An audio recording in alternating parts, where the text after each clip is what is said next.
Struggling with self-blame? Here's why you always feel like it's your fault. Hey everyone, welcome back to the channel. If you've ever felt like no matter what you do, you can't stop blaming yourself, then today's video is definitely for you. We're talking about why we sometimes get stuck in that loop of self-blame and how it can relate to depression. If you're new here, make sure to hit that subscribe button and join the community. Let's dive in. Self-blame. It's that feeling where you think everything that goes wrong is somehow your fault. Even when things aren't in your control, it's like your mind automatically points the finger at you. You could have done something differently, right? But the thing is, self-blame is a common experience for people who are struggling with depression. And while it can feel incredibly isolating, you're definitely not alone in this. Self-blame doesn't just happen because you did something wrong. It's not always about taking responsibility for something that's within your control. Sometimes it's about taking on things that aren't even your fault. And that's where things get tricky. When you're depressed, everything can start to feel like your fault. Whether it's something small like not responding to a text message or something bigger like an issue at work. You feel like you could have done more, tried harder, or been better. And that constant internalized guilt can weigh on you without any real reason for it. So why does this happen? Why do we blame ourselves so often? Well, let's break it down a little. When you're feeling depressed, your brain doesn't always see things clearly. It's like you're looking at the world through a really negative filter. Your self-worth can get tied up in external events. And if anything goes wrong, your first instinct is to believe it's your fault. It's kind of like a default setting in the mind of someone struggling with depression.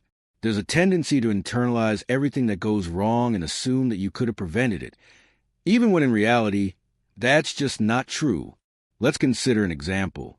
Imagine a situation where you're at work and a project doesn't go as planned.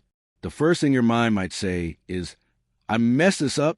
I should have done more to make sure this didn't happen. But in reality, there are so many factors at play when a project fails. It could be a lack of resources, poor planning by others, or even just external circumstances that were completely out of your hands.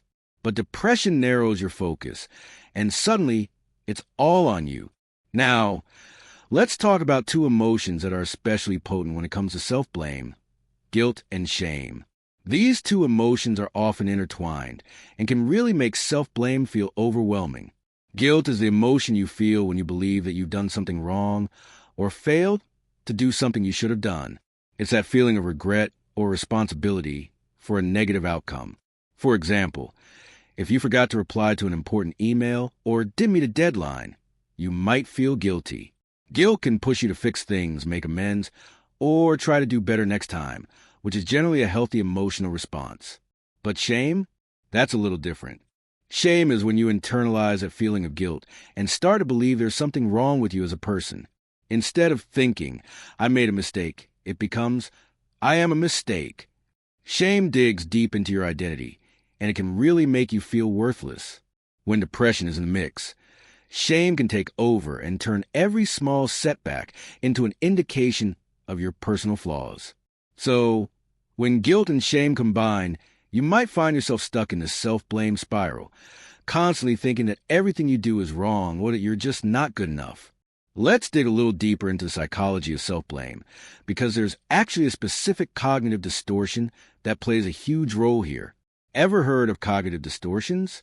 These are patterns of thinking that cause us to view the world in a distorted or irrational way. And one of the most common cognitive distortions in depression is called personalization. Personalization is when you take responsibility for things that are outside your control. It's when you believe that something bad happened because of you, even if you had little or nothing to do with it. For example, if your friend is upset, your first thought might be, I did something wrong to make them upset. Or if a work project goes poorly, you might think, it's all my fault that the project failed. This kind of thinking is skewed because, as we know, there are a lot of factors in any situation, but depression narrows your focus and makes it hard to see things in a balanced way. Instead of looking at the bigger picture, you get trapped in the idea that everything revolves around you and that all negative outcomes are a direct result of your actions or lack thereof. Here's the thing. When you get caught up in self-blame, it can make your mental health worse. It's like a vicious cycle. The more you blame yourself, the worse you feel, which makes you more likely to blame yourself again. This cycle can be so exhausting and hard to break. It feeds into depression, reinforcing the belief that you're inadequate or incapable of handling things. When self-blame is left unchecked, it can make it harder to seek help, try new things, or even take care of yourself. You might start to feel that you don't deserve help, or that your problems are just too much for anyone else to handle. This feeling of worthlessness can push you further into isolation, making everything feel even more overwhelming. Not only does it hurt your emotional well-being, but it can also make you less effective in your daily life. If you're always worried about failing or feeling like you're never enough, it becomes really hard to be present and engage in what's going on around you. So, what can you do to break the cycle? Well, the first step is to recognize that it's happening. It's like taking a step back and realizing, okay, I'm in a loop of self-blame right now, and I need to challenge these thoughts. Being aware of your thoughts is the first step toward changing them. Next, start asking yourself a simple but powerful question. Is this really my fault? You'd be surprised at how often you'll realize that the answer is no. There are so many things that happen in life that are outside of your control. You can't be responsible for everything, and it's important to let go of that unrealistic expectation. Another helpful strategy is practicing self-compassion. Treat yourself with the same kindness and understanding that you would offer to a friend who's going through a tough time. You wouldn't blame your friend for every little mistake, right? So why do we do it to ourselves? Self-compassion is all about being gentle with yourself and recognizing that you are worthy of love and care, even when things don't go perfectly. And finally, if you're feeling trapped in self-blame and depression, don't hesitate to seek help. Whether that means talking to a therapist, seeking support from loved ones, or finding a support group, reaching out for help can be one of the most important steps you take toward healing.